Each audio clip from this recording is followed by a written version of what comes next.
আজকে রাতের খাবার সরিষা শাক ভাজি, লাউ দিয়ে মাছের তরকারি,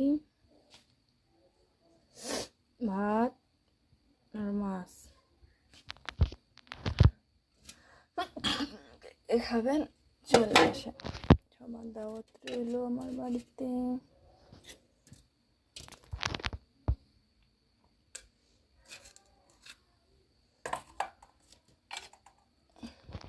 আজকে রাতের খাবার সরিষা শাক ভাজি, লাউ দিয়ে মাছের তরকারি, ভাত আর মাছ। খাবেন চলে আসেন, সবার দাওয়াত রইল আমার বাড়িতে।